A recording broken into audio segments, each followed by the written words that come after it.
Hello, it's Ruby, and today I am so excited to be sharing with you the yearly planner for 2022.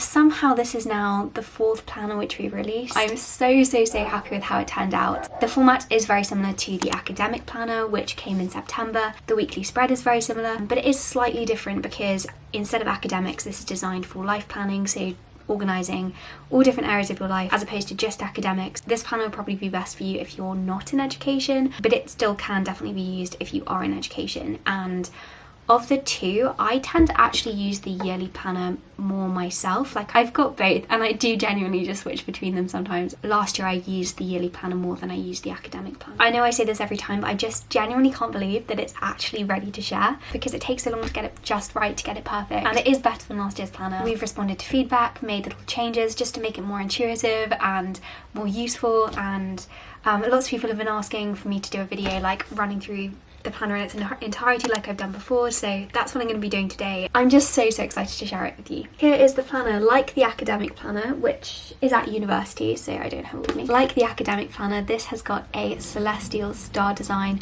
which I actually prefer, I think, to the botanical design that we had last year. I just love all of the star doodles, and you can see on the front we have got these little stars, and to go along with it actually you'll notice that there is a ribbon can just really easily be tied to the metal wiring, and it says have a productive week on it, and there are just again lots of decorative stars, and this is basically so you can mark your place. So you just tie it there. It's really simple. Like, you could literally use a ribbon that you have yourself. This one is just quite fun because it matches the theme. Okay, anyway, let's start right from the beginning. So when you open it up, there is an intro page as always, and then next there is an about me page, and honestly I love the about me page this year.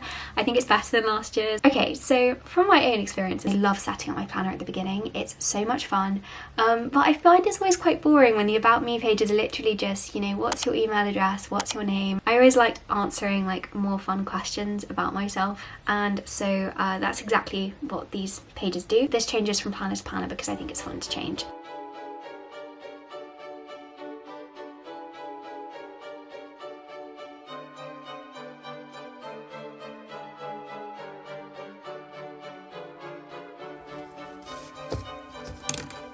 So then we've got a contents page, and I love the little star doodles at the top here. So next we go into addresses. This wasn't in the original planner, but I think it's quite nice having like a space for writing down addresses. The reason I actually did include this is as a little ode to letter writing. You know, I feel like there are only a handful of addresses that you actually really need. Having those addresses noted down means that you can write a spontaneous letters to them wherever you are. Next we go on to morning and night routines. Having a good night routine is so important for having a good morning routine, which is so good for having a good day. I think our mornings set up the precedent for the day, and so it's really important to make sure that you have a good one. In last year's planner there was like an actual kind of timetable-y thing that you could make, whereas with this one there is just a space for morning and evening habits. So when you find something that works really well for you in the morning or evening, you can write it down here. And I think it's a good idea to change your morning and night routines quite regularly because life changes, your commitments change, so this is just a place to note down things that make you feel good in the morning. For example, I'd write down like doing yin yoga, going outside, getting a brief bit of fresh air, having a good breakfast, that kind of thing.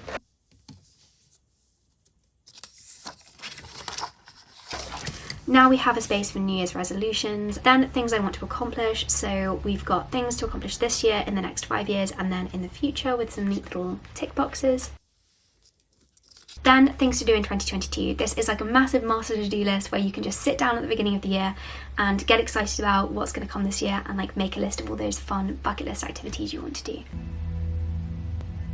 This is a new spread actually, which is go-to meals. A list of like your favourites and really simple things that you can go to means that you don't have to like think too much about what to eat, and if you're really busy you can still make sure that you're eating something you really like and which is going to make you feel good. So I quickly filled mine out here. I don't know what I'm going to use the bottom two boxes for yet. I think I might do one for desserts and the other one maybe for more snacks.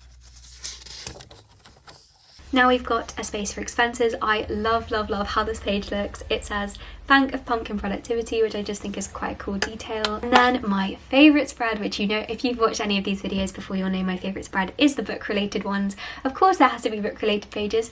So this is the books I've read, which is like a bookshelf, and you can colour in the books, add in the book titles as you read them, and it's so satisfying to fill out, and I think it looks so cool at the end of it. There is an extra shelf here as well from last year because 3 shelves was not enough, as many people fed back. And then we've also got the library book log.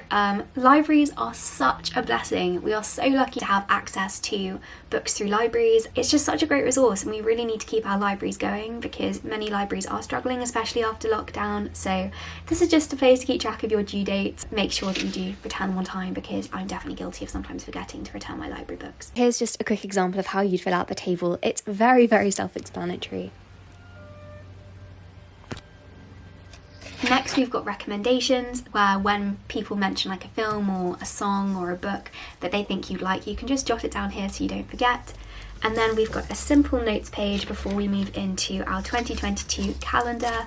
I really like to use this for like highlighting term dates, or when I'm going on holiday, or like circling really important dates. So I just went through and highlighted my term dates for my final term at university, which is just unbelievable. And then here we go. Oh my goodness, I love this next bit. So this is the January spread, and all of the pages have celestial designs, as you'll see. This one I actually doodled, and I think it came out really, really good. This is actually my favourite of all of them. This and the April one, which is another one that I drew. And then we turn over. We've got our calendar page on the right, which is the same as last year. The monthly overview is really great for putting in key events, of course, and just being able to see your month at a glance. But something new which I really like are these little pages that you'll see dotted throughout the planner. So in square brackets it will say like attach a picture of something so that you can customize your planner. I mean, we use our planners a lot, and so you want to make sure that it's akin to you and that it's got that personal touch and it's not like the same as everyone else's. So for example, this one's attach a picture of your role model. Another one, I'll just give you an example, attach something you've drawn or painted.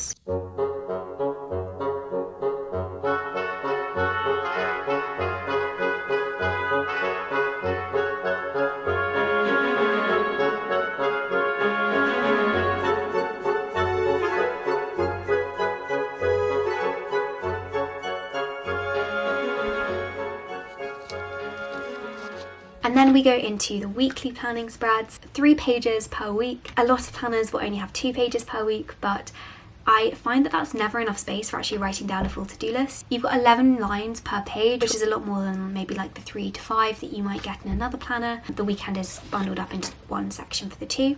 So I thought I'd quickly show you how I actually plan my days with the yearly planner. So the left hand side is lined, and then on the right hand side there are these boxes. So I write down my main goal, also any admin tasks, because there usually are some, reminders, and then also key events. And I also like to colour code my tasks depending on the module they're for, and I number them so I know when I want to complete them. So you can see that there are 2 columns for to-do list boxes as well. This is just to make it a little bit more versatile. Like, as I say, I like to use it for numbering my tasks, the order in which I want to do them, and then I use the other one for a tick box. You could also use one of the columns to mark in due dates, which I think would be especially useful if you're at school and you've got lots of due dates for homework. You could also actually use it as a timetable if you wanted to, if you're a fan of using timetables. And then instead of taking a to-do list box, you could just highlight your tasks when you're done. Fountain pens also don't bleed through the paper, and nor do dipping pens in ink. The pages are the same the whole way through. As always, there are also some fun pages dotted throughout, just unique planning sheets. You can see in March we've got a spring cleaning checklist. Then in May there's a space for reasons to be happy. This is such a great activity to do, like just going through and like writing down all of the things that make you happy.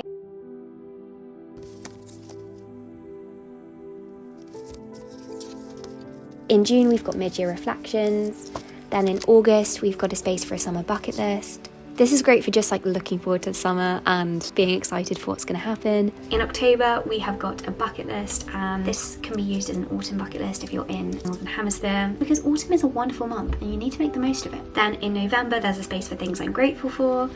And finally in December there is a mini little Christmas planning guide, so a space for gift ideas, just a few, and a quick winter to-do list, because around the holiday season there is always a lot to do. And there was also a Christmas planner in the yearly planner last year, which looks slightly different, but I'm going to fill that out just to show you how it works, because obviously it is now December, getting ready for Christmas.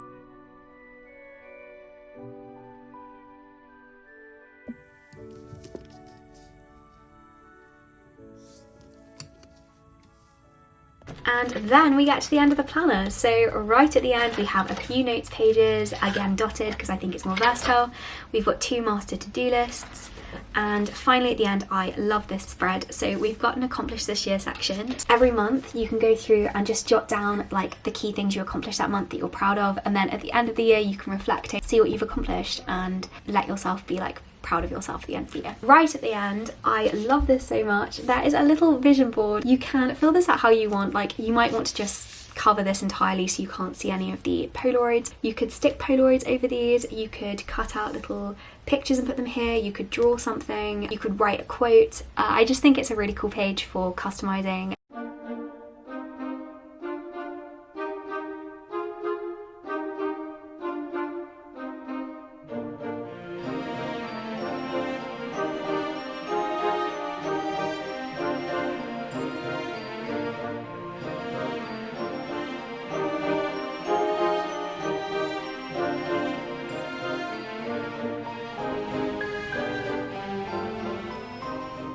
And yes, that is the yearly planner for 2022. I'm so excited about it. Genuinely, as always, just so thankful to you for giving me the opportunity to design this planner.